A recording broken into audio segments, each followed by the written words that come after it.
The hallways of TitanTech Industries gleamed like a monument to human precision.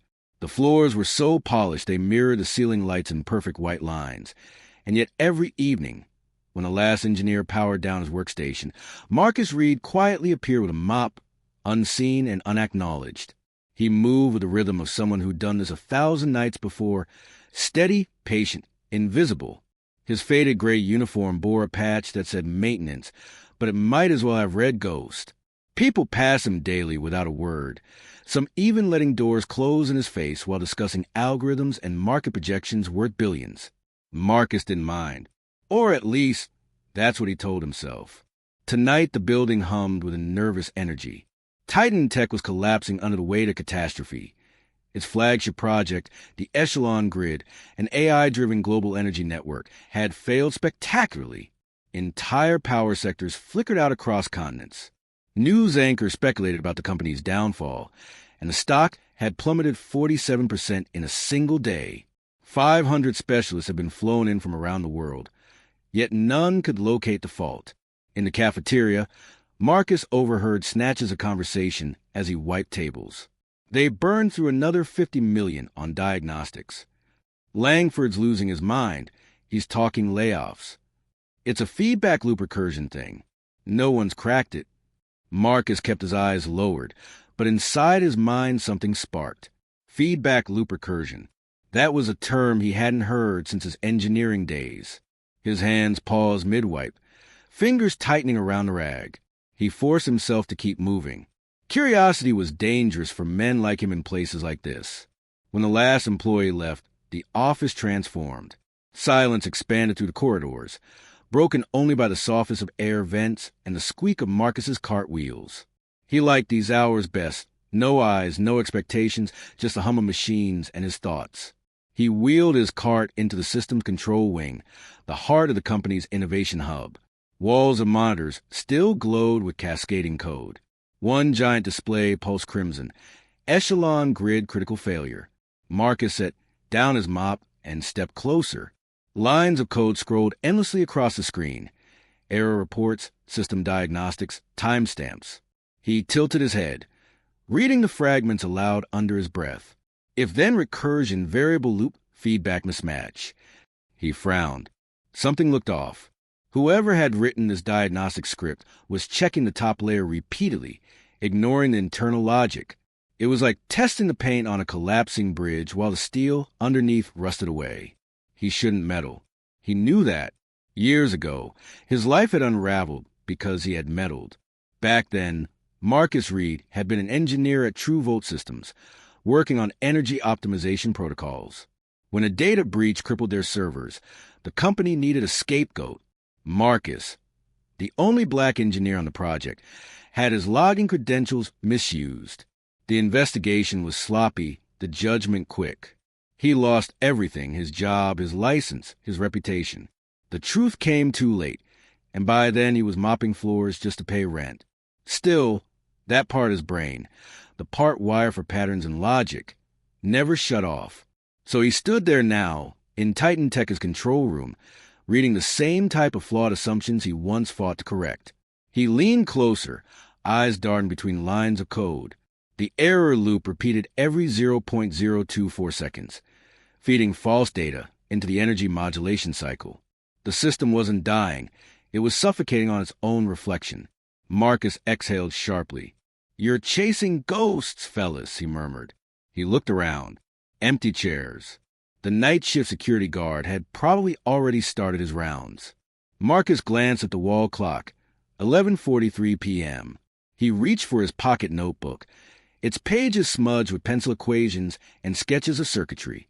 With quick strokes, he began copying sections of the error code, annotating possible correction paths. Old instincts resurfaced, the kind that once made him stay late in labs, lost in equations, unaware of time. A sudden voice behind him startled him, so hard he nearly dropped the notebook. "Hey, Reed, you still in here?" It was Mason, one of the younger engineers, leaning in the doorway, phone flashlight bouncing off the floor. Marcus straightened. "Just finishing up, sir." Floors were sticky from all the coffee spills. Mason chuckled, distracted. "Yeah, I bet. Listen, lock up when you're done, okay? Don't mess with the terminals. These systems are on lockdown. Yes, sir. When Mason left, Marcus let out a breath and turned back to the screens. He whispered, "Lockdown, huh?" A ghost of a smile touched his face. From his cart, he pulled a small second-hand laptop. Its edges dented, keyboard letters faded. During breaks, he used it to check news or old programming forums. Tonight, he connected it to the network's offline diagnostic port, one no one bothered to use anymore. The screen flickered alive. He typed cautiously, fingers stiff at first, then fluid as the rhythm returned. He mirrored the company's code environment and began testing his theory. Reverse the recursion through a feedback isolator, stabilize the base layer, then reroute input through a dynamic parity filter. Minutes stretched into hours. Coffee brown eyes reflected the glow of shifting code as Marcus traced each logic flaw, like a detective following footprints through dust. He forgot about time, about being a janitor, about the weight of old labels. Here, he was an engineer again, free, sharp, alive. At 2:06 a.m., the simulated loop on his laptop stabilized. No crash, no error code, just clean execution. Marcus froze. A slow smile broke across his tired face. Well, I'll be damned. He saved the sequence and shut the laptop. The mop bucket still waited beside him, half full, water cold. The building was utterly still. He looked once more at the massive red alert screen and whispered, almost to himself, "You've been looking in the wrong place." Then he picked up his mop, dipped it, and resumed cleaning the floors as if nothing had happened. Outside, through the tall glass windows, dawn began to push pale light across the skyline. Inside, no one knew that the man polishing their reflections had just taken the first step towards saving TitanTech and rewriting his own destiny. The next morning, TitanTech's headquarters buzzed like a beehive under stress. Reporters waited outside the gates, cameras ready for the first executive brave enough to face them. Inside, employees whispering corridors, glancing nervously at the red status indicators still glowing on their monitors. Marcus Reed arrived to the back entrance as he always did, early, unnoticed. He nodded to security guard, signed in, and wheeled his cart toward the east wing. From the outside, nothing about him had changed. But inside, his thoughts pulsed with restless energy. He hadn't slept. After discovering the fixed simulation last night, his mind refused to shut off. Every variable, every data path, every line of logic looped his head like music he couldn't stop humming. He kept replaying the moment his test stabilized. He'd done it. He was sure. But no one would believe him. He moved through the engineering floor, where tired specialists hunched over their stations. Screens displayed the same stubborn errors he had already solved in his own simulation. "Still can't isolate the fault," one muttered. "The AI keeps crashing the input nodes," another sighed. "Langford's going to lose it today." Marcus's mop glided silently across the floor tiles beneath their feet. He listened, piecing together fragments of their discussions like clues in a case file. At one point, two engineers argued near him. "It's not hardware, it's recursive logic," one insisted. Marcus's ears perked up. "Yeah, but the recursion correction protocol's been checked 20 times. The other snapped.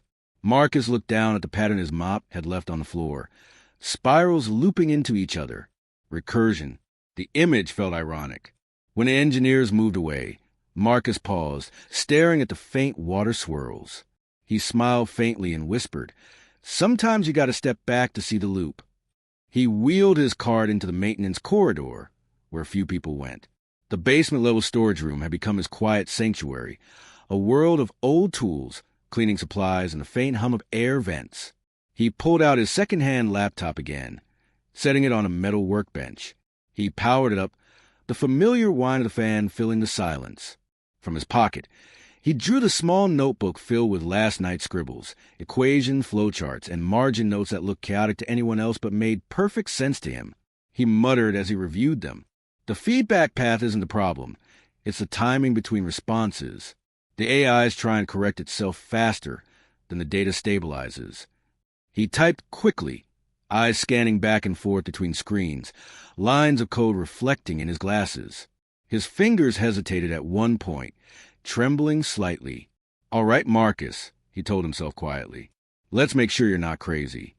He replicated the test again, this time using TitanTech's latest error logs that one of the engineers had discarded into a bin. The logs were printed reports marked confidential, but half of them were smudged with coffee and abandoned.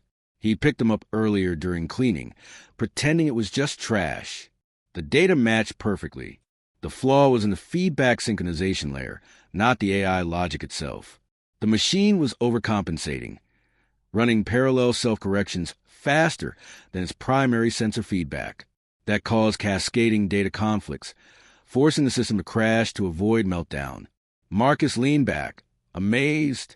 "All this money," he whispered, "and no one thought to slow the damn thing down." He wrote the adjustment line carefully. Sync, delay equals input. Delay plus feedback/2. It was simple, almost embarrassingly simple. The kind of solution that only comes when pride isn't in the way. Marcus tested it again.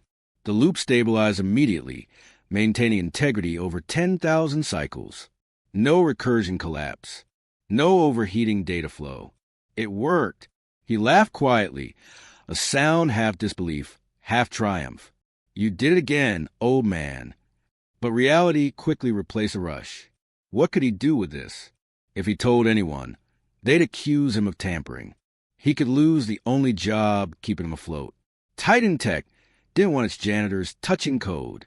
They wanted them invisible. He sat in silence for a long moment, staring at the clean runtime data on his screen. Then he closed the laptop and tucked it away. "Not yet," he murmured. Just then, the door creaked open. Marcus turned sharply. It was Elena, another janitor, mid-30s, friendly, always humming gospel tunes while working. She peeked in. "Hey, Marcus, you hiding down here again?" He smiled faintly. "Just tucking a breather." She looked at his setup. Laptop, papers, code scribbles, but didn't pry. "You're always tinkering with something," she said with a grin. "Don't work too hard. Sugar. They sure ain't paying us for overtime." He chuckled softly as she left. But when the door shut, his smile faded. He thought of his son, Darius, who'd stopped speaking to him years ago after the scandal. Darius was in college now, engineering, just like his father once was. Marcus wondered what his boy would think if he knew his old man still had it in him. He whispered to the empty room, "Maybe one day you'll be proud." Hours later, as afternoon sunlight streamed through narrow basement windows, a notification pinged across the company's network. Final board meeting, crisis protocol. The CEO himself was calling everyone in. Upstairs, panic spread. Downstairs, Marcus looked at his screen one last time. The solution worked. He could feel it in his bones. He grabbed his mop and left the room, closing the door quietly behind him. As he walked past the glass walls of the main control center, he slowed just enough to glance at the massive projection screen still flashing system failure. The same broken code he had just fixed in his simulation ran across it in endless lines. He whispered, barely audible, "You're almost there. Just need someone to see it." Then he moved on, blending back into the rhythm of the building. The invisible man among men of science, carrying the key to save them all tucked inside his cleaning cart. The boardroom on the 35th floor of TitanTech felt colder than usual that morning. The panoramic windows showed a clear view of Manhattan's skyline, but inside, every face was tight, every whisper laced with panic. At the head of the table sat Richard Langford, TitanTech's CEO. Normally, his presence alone commanded respect, the kind of man who built empires from ideas and refused to lose. But today, even his tailored Navy suit couldn't hide the exhaustion etched beneath his eyes. Stacks of reports lay open before him. Red numbers. Lost projections. A headline from a financial herald blared across a digital tablet.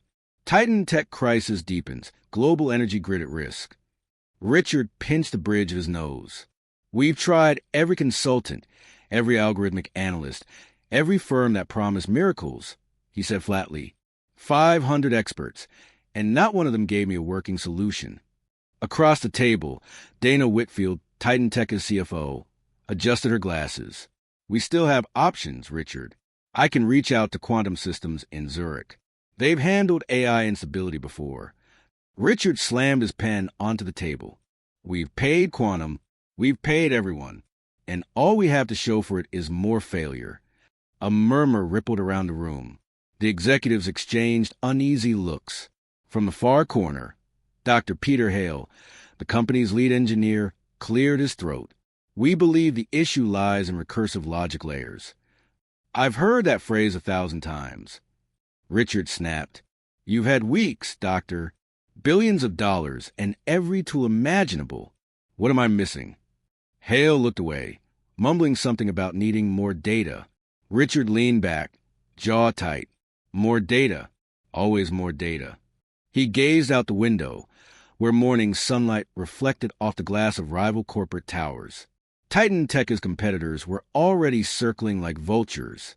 If Echelon Grid failed completely, thousands of cities would lose power, millions would lose faith, and he, Richard Langford, the so-called genius would lose everything. His phone buzzed.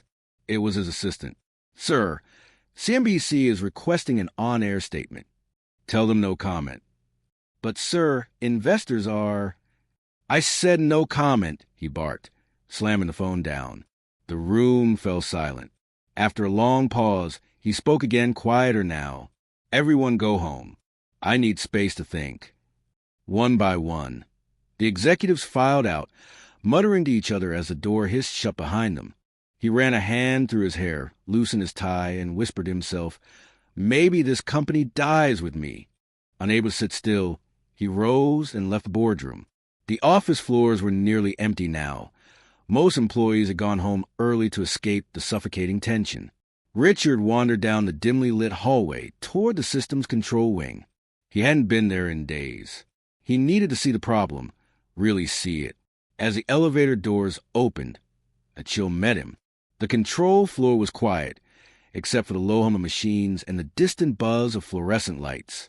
Screens glowed crimson across the walls. Critical failure. Critical failure. Richard walked slowly, passing rows of empty workstations. He felt like he was walking through the ruins of a once great empire. Then, faintly, he heard something, a soft clack of keyboard keys. He froze. It was coming from the far end of the hall. At this hour, no one should have been there. He followed the sound until he reached an open door. Inside, under the sterile blue glow of the monitors, sat a man in a janitor's uniform, Marcus Reed. He was hunched over one of the terminals, typing rapidly. A mop bucket stood nearby, half full of gray water, cleaning rags hanging over its rim. Richard frowned. What on earth? Marcus startled, spinning in his chair.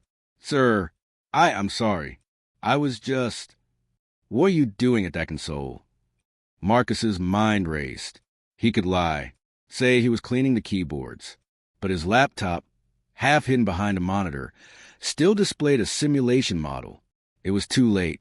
I was trying to understand the system, sir, Marcus said finally. His voice was calm, though his pulse hammered in his chest. The feedback module. I noticed something last night.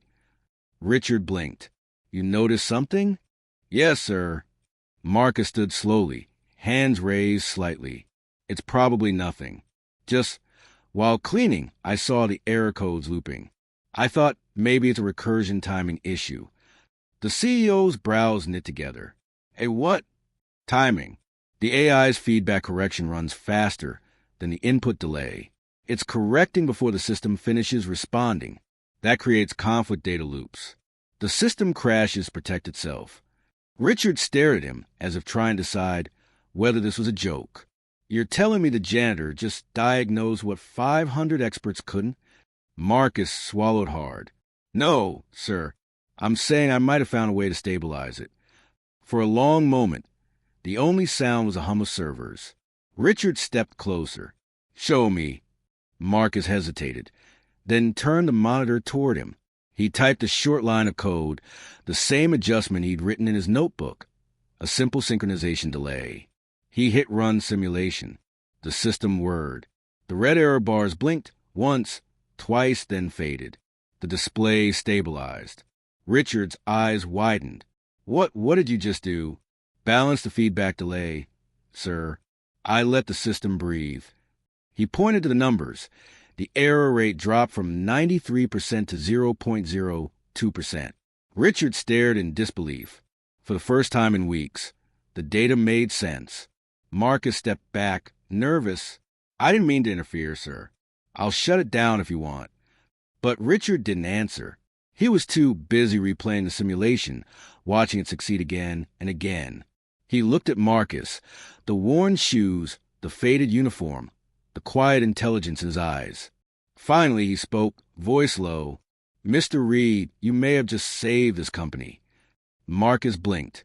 Sir, Richard straightened. Stay here. Don't touch anything else. I'm calling my engineers. As he left the room, Marcus stood frozen, heart pounding, unsure whether to feel pride or terror. Outside, the CEO's voice echoed down the hall, sharp and urgent. Get everyone back in here, now. For the first time, the man no one ever noticed was about to be seen by the entire world. The clock above the system's control room read 12:47 a.m. when the first wave of engineers stumbled back into the building, called in by the CEO's urgent orders. Many had already gone home defeated, certain the project was dead. Now they returned confused and irritable, clutching coffee cups and murmuring questions. What's going on? Langford sounded frantic. Did something break again? Inside the control room, Marcus Reed stood awkwardly in a corner, clutching his cap in both hands. His cleaning cart sat abandoned by the wall, mop dripping onto the tile. The silence in the room was deafening, except for the low hum of cooling fans. At the central console, Richard Langford paced like a general before battle. His mind was racing. The janitor's patch, if that's what it was, had stabilized the simulation twice. He'd seen it with his own eyes. But how? And more importantly, who was this man? When the engineers arrived, Richard didn't waste a second. Everyone sit, he said sharply. I need full focus. No talking. The engineers looked around, bewildered. Dr. Peter Hale cleared his throat. Sir, may I ask what's happening? Richard pointed toward Marcus. He's what's happening. Every head turned. Some frowned. Others blinked in disbelief. Richard continued. This man may have found the root cause of our system collapse. The room fell utterly silent. Peter Hale finally spoke, incredulous. Sir, with all due respect, he's a janitor. I don't care what his title is, Richard snapped. I watched him fix the simulation. Now I want every one of you to verify it. Marcus felt dozens of eyes on him, curious, skeptical, some even hostile. His throat went dry. Sir, I can explain what I did, he said quietly. Then explain. Marcus stepped forward, trembling slightly but steady in his voice. He pulled up the coding interface and gestured to the highlighted lines. The AI feedback module operates faster than the input delay, he said. Every time the system corrects, it does so before the sensor completes its data loop. That creates a recursive feedback loop. The system keeps chasing its own shadow until it crashes. Dr. Hale frowned. That doesn't make sense. We already tested the recursion modules. Marcus shook his head. You tested the wrong layer. You looked at level 3 recursion, AI logic. The fault's in level 1. The base feedback timing. Hale opened his mouth, then paused, scanning the code Marcus pointed to. His eyes narrowed. Wait!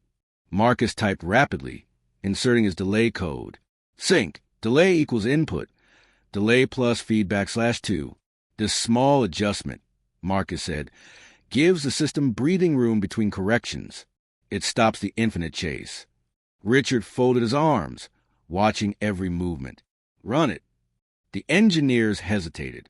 Hale whispered, Sir, this could corrupt the test environment. Run it, Richard repeated. Hale pressed enter. The simulation came alive. Streams of data pulsing through holographic grids projected in midair. The red warning lights blinked, flickered, then turned green. Everyone froze. The system stabilized. No crashes. No error loops. The impossible had happened. Marcus took a step back, as if unsure whether to breathe. Hale ran another test. Same result. Then another. The data held steady. He looked up, face pale. It's holding. Someone whispered, "That's not possible." Richard turned to Marcus.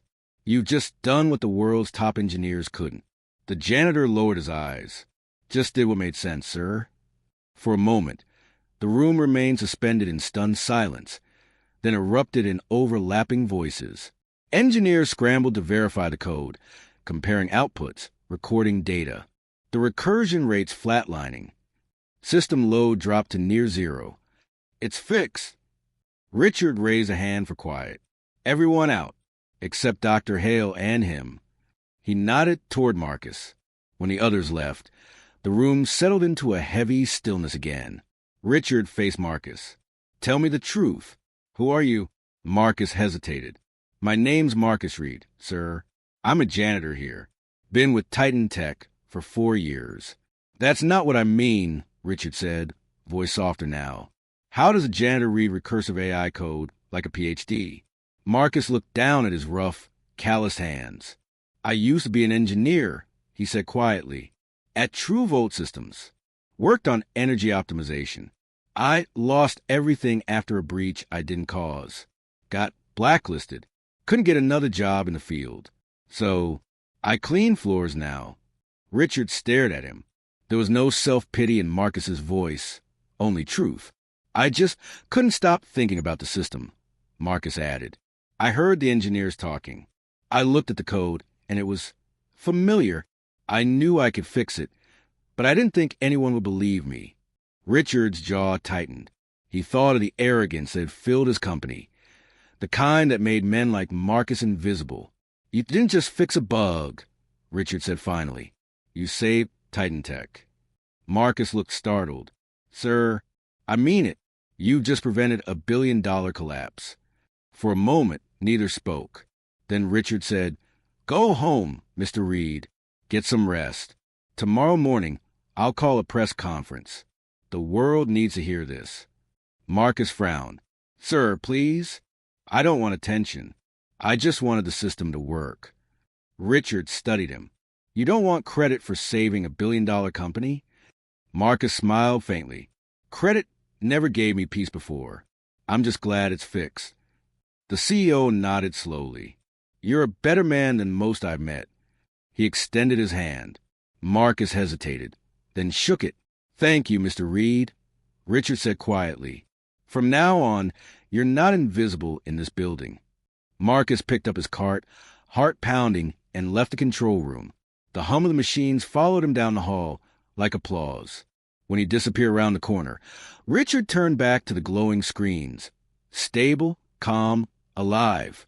He whispered to himself, "Sometimes the answers don't come from the top floor." The next morning, the TitanTech headquarters gleamed like polished glass under sunrise, but inside, tension still gripped the air. Employees whispered in corridors, rumors spreading faster than official memos ever could. Something had happened in the control room, something unbelievable. By the time CEO Richard Langford entered the boardroom, nearly every department head was already waiting. Faces lined with exhaustion, confusion, and disbelief turned toward him. On the massive screen behind him, the Titan core simulation still ran flawlessly, stable for the first time in 6 months. Richard set his tablet on the table. "I know what you've all heard," he said, his voice steady but sharp. "Yes, the system is fixed. Yes, the crash loops are gone. And no," his gaze swept across the room, "none of you solved it." Murmurs rippled. Dr. Peter Hale adjusted his glasses. "Sir, if not us, then who?" Richard paused, then said clearly, "Marcus Reed." The room fell into stunned silence. Someone chuckled awkwardly. "Who?" "The janitor," Richard said. No one laughed this time. They just stared. Richard continued, pacing slowly around the table. "Last night, while all of you were gone, Marcus Reed, a janitor, a man most of you probably walked past without a second glance, discovered a recursion fault that's been killing our system for months." He tapped the screen, pulling up a code segment. "This line," he said, "is his fix. Look at the stability logs." Charts flashed, smooth, consistent, flawless. The red spikes that had haunted their screens for months were gone. Dr. Hale leaned forward, whispering, "That can't be possible." Richard's voice hardened. "It is possible. It happened. I saw it myself." The CFO raised a hand. "Sir, if this is true, what are you suggesting? We can't just let a janitor rewrite classified code." Richard turned to him, eyes cold. "He already did. And it worked." The CFO's mouth closed. Richard exhaled, rubbing his temples. "Do you know what this means? 500 experts, $40 million in consultations, half a year of research, and the man who fixed it earns less than your lunch budget." The silence in the room was heavy, ashamed. Finally, Richard said, "From this moment on, Marcus Reed will be recognized as part of the Titan Core development team, effective immediately." Dr. Hale stood abruptly. "Sir, with all due respect, we can't just promote a janitor based on a single observation." Richard cut him off. "You can or you won't." Hale's lips tightened. Richard continued. "Marcus Reed was blacklisted after a breach he didn't cause. I checked this morning. He's been scraping by for 4 years while the industry ignored him. Yet last night, he showed more brilliance, patience, and integrity than this entire board combined." The engineers exchanged uneasy glances. Richard turned back to the screen. "The board meeting in 2 hours will be the biggest of our year. When they ask how we fixed the $1 billion meltdown, I'll tell them the truth. The man you all dismissed solved it because he listened to the system instead of his ego." Hale looked down, shame creeping into his expression. Richard ended the meeting abruptly. "Prepare the presentation. Marcus Reed will be there, beside me." Meanwhile, in a quiet corner of the building, Marcus was back at work. His cart rattled down the hall, mops swaying gently. He didn't know about the meeting. He didn't know the CEO had spoken his name in front of the entire board. He was just doing what he always did, cleaning up after everyone else. When he reached the glass conference room, 2 security officers were waiting. "Mr. Reed?" one asked. Marcus froze. Yes, sir." "The CEO wants to see you. Boardroom. Now." Marcus blinked. "Did I do something wrong?" The guard smiled slightly. "I don't think so, sir." "Sir." That word hit him strangely. Moments later, Marcus stepped into the largest boardroom in the building, and every executive turned toward him. He felt like he'd walked into another world. Richard stood and gestured him forward. "Mr. Reed, come in." Marcus hesitated at the threshold, clutching his cap. "Sir, I can come back later if you're busy." "You are the business, Mr. Reed," Richard said. "Please." Marcus walked to the table, eyes darting to the massive screen filled with data he'd helped stabilize. Richard motioned to a chair beside him. "Sit." Marcus didn't sit. "Sir, I'm fine standing." Richard smiled faintly. "All right, then." He turned to the board. "Ladies and gentlemen, this is Marcus Reed, the man who solved the $1 billion Titan core failure." The silence was absolute. Marcus looked down at his shoes. I just saw something in the code. I didn't mean to interfere." Richard said, "Interfere? You saved the project. You saved 12,000 jobs." One of the directors leaned forward. "Mr. Reed, how did you even see the code?" Marcus hesitated. "I clean the systems floor every night. The monitors stay on. I noticed the loop error repeating. I used to work with feedback modules, so I tried something in a sandbox copy. It worked." "You tried something that every global consultant missed," Richard said. "That's not luck. That's genius." Marcus shook his head. "No, sir.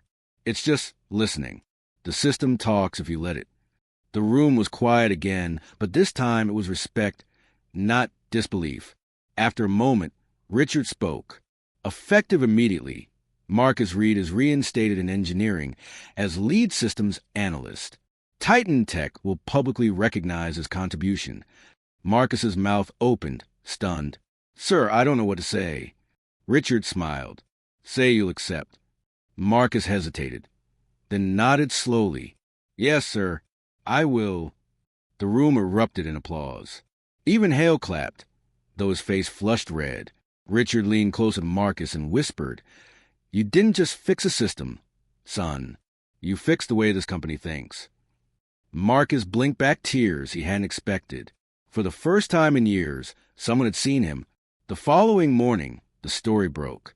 Janitor solves $1 billion tech crisis. TitanTech is Miracle Man. How a forgotten engineer saved the future. From mop to mastermind, Marcus Reed changes everything. Headlines flooded every major outlet within hours. Marcus's name trended across platforms. His photo, still wearing the simple gray janitor's uniform, circulated like a symbol of poetic justice. At first, he didn't believe it. He sat at his kitchen table, coffee growing cold, staring at the TV as newscasters replayed his quiet explanation of the recursion fix. His old company's logo appeared briefly. True Volt Systems, the same place that had destroyed his career. A headline scrolled under footage. Former True Volt engineer blacklisted after false breach now vindicated. Marcus's throat tightened.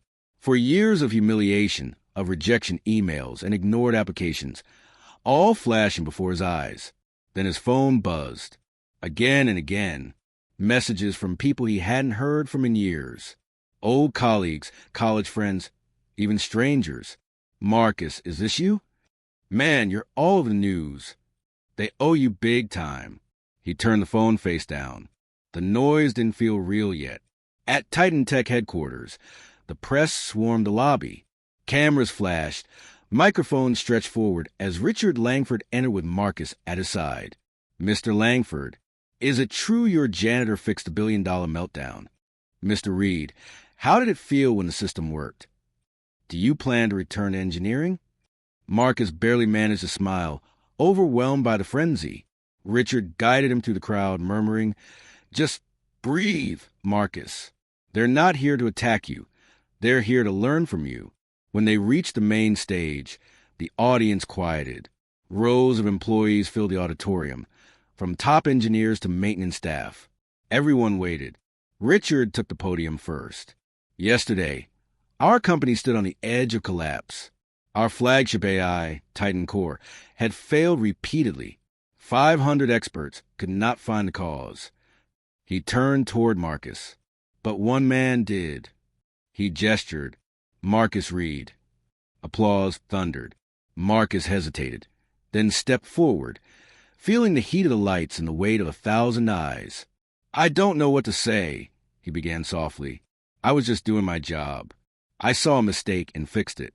That's all." But Richard interrupted gently. "No, Marcus. You did more than that. You reminded us that talent doesn't depend on a title or a salary. You reminded me that greatness can come from anywhere, if only we choose to look." The applause grew louder. For the first time, Marcus allowed himself a small smile. That evening, Marcus returned home exhausted but lighthearted. His tiny apartment had never felt so full of life. For the first time in years, he bought himself a proper dinner. Not microwave noodles, but real food. But just as he sat down, his doorbell rang. He opened it and froze. Frank Dillard, the man who had once been his supervisor at TrueVolt, the man who'd framed him for a system breach he hadn't caused. "Marcus," Frank said, forcing a smile. "Hey, it's been a while." Marcus's stomach turned. "What do you want?" Frank stepped inside without waiting. "Look, I just wanted to say congratulations. Big news, huh? You really pulled it off." Marcus folded his arms. "For years ago, you ruined my name. You told HR I was the one who corrupted the server logs. I lost everything." Frank's smile faltered. "Marcus, that was a misunderstanding." "No," Marcus said quietly. "It was betrayal." Frank tried to regain his composure. "Come on, man. We were under pressure. The higher-ups needed someone to blame. You were just convenient." Marcus stared at him for a long, cold moment. "You destroyed my career for convenience." Frank exhaled, pretending sympathy. "Look, maybe we can work something out. TitanTech is booming, right? Maybe you could put in a word for me? I could use a second chance, too." Marcus let out a slow breath, then smiled faintly. "A second chance?" Frank nodded eagerly.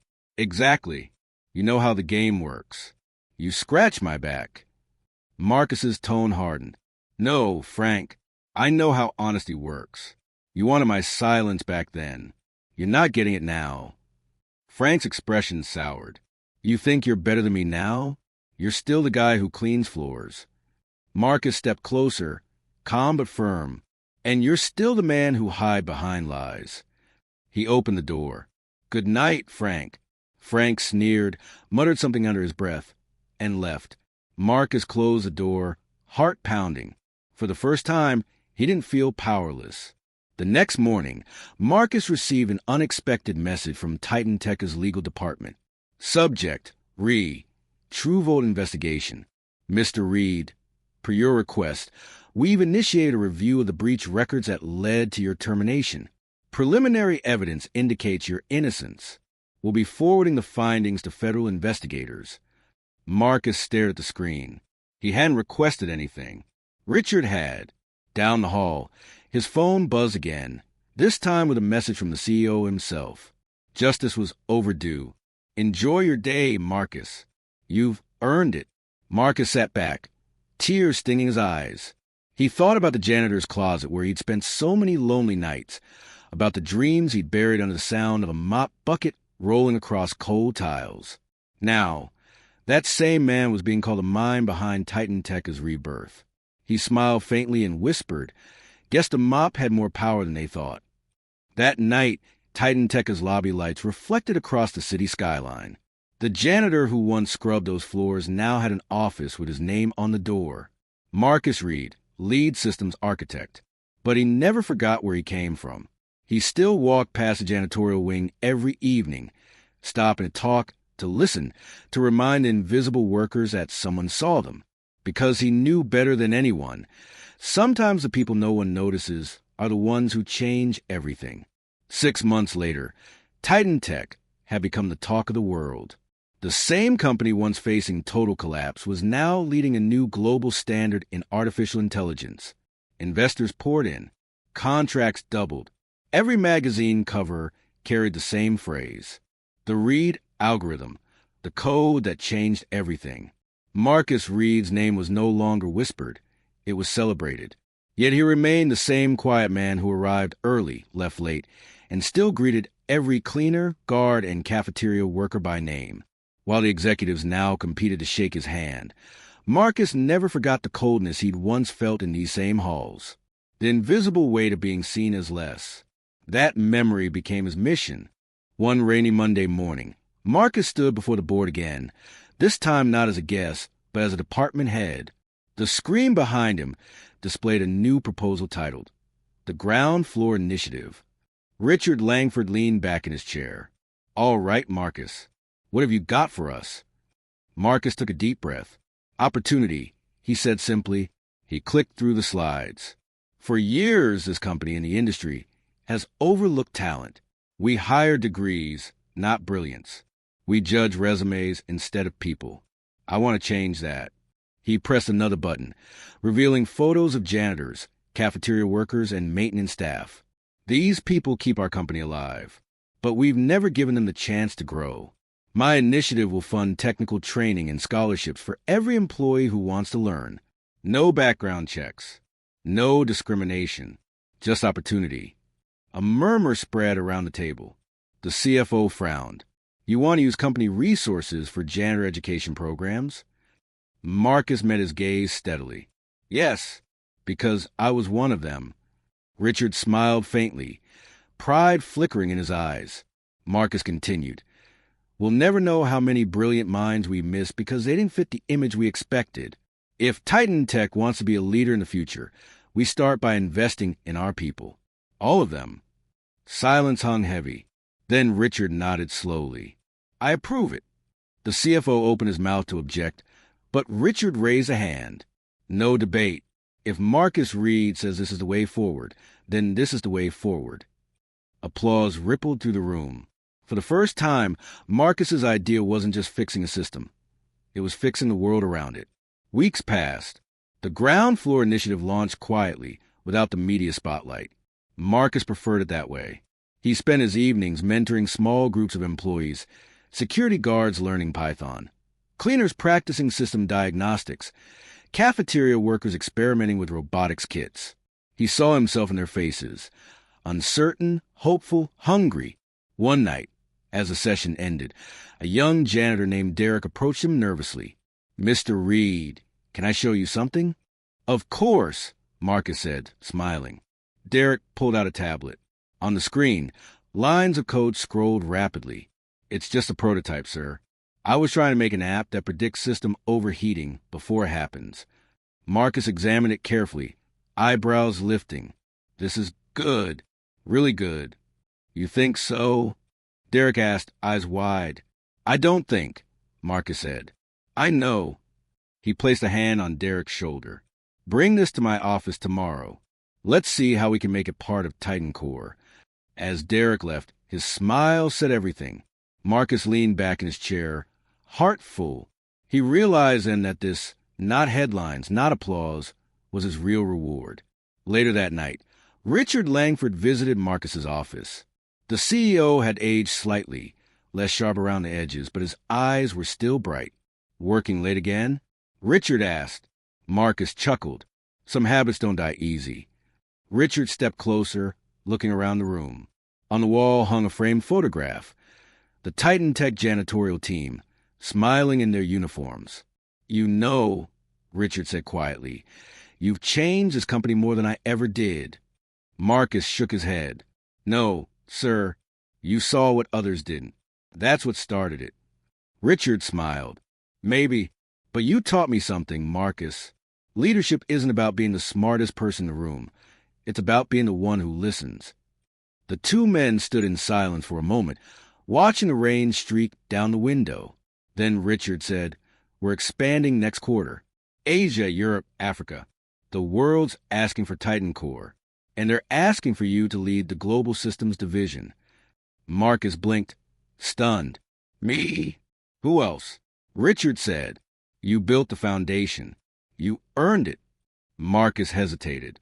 "If I accept, I want one condition." Richard raised an eyebrow. "Name it." Marcus smiled faintly. "Every new branch we build must include a ground floor program. Everywhere." Richard nodded slowly, his smile widening. "Deal." They shook hands, this time not as CEO and employee, but as equals.